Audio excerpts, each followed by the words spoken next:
বাংলাদেশ, পাকিস্তান সহ ১৩টি দেশের সঙ্গে মাল্টিন্যাশনাল মেরিটাইম ডিফেন্স অ্যালায়েন্স জোট গঠন করল সৌদি আরব। ১৪ দেশীয় জোটের ঘোষণাপত্রে বলা হয়েছে, বাব আল মানদেব প্রণালী, লোহিত সাগর এবং এডেন উপসাগরে নৌ চলাচলের সুরক্ষা নিশ্চিত করার উদ্দেশ্যে এই জোট গঠন করা হয়েছে।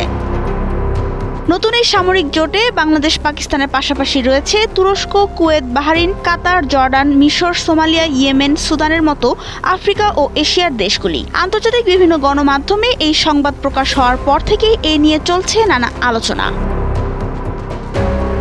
প্রশ্ন উঠছে, ইরান যুক্তরাষ্ট্রের মধ্যে চলমান সংঘাতের কারণে যখন হরমুজ প্রণালী কার্যত বন্ধ, তখন বাব আল মানদেব প্রণালী, লোহিত সাগর এবং এডেন উপমহাসাগরে নৌ চলাচলের স্বাধীনতা রক্ষায় গঠিত নৌ সামরিক জোটে বাংলাদেশের অংশগ্রহণের তাৎপর্য কী?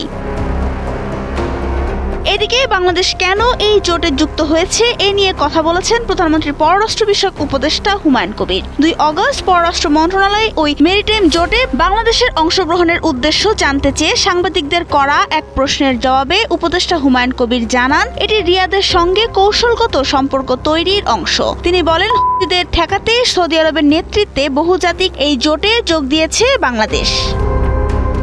বর্তমান পরিস্থিতি বিবেচনায় জ্বালানি নিরাপত্তা, শ্রমবাজার, বাণিজ্য এবং মধ্যপ্রাচ্যের ক্ষমতার ভারসাম্যের জটিল হিসাবও জড়িত বলে বিশ্লেষকরা মনে করেন। সামরিক ও কূটনৈতিক বিশ্লেষকরা বলছেন, মধ্যপ্রাচ্যের চলমান পরিস্থিতিতে সামুদ্রিক প্রতিরক্ষায় বহুজাতিক জোট গঠনের এই সিদ্ধান্ত বেশ কৌশলী।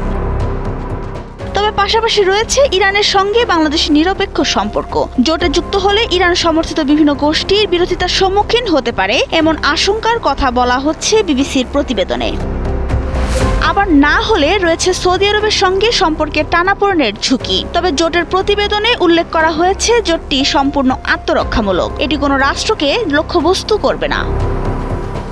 নাবিলা রহিম, সময়ের আলো।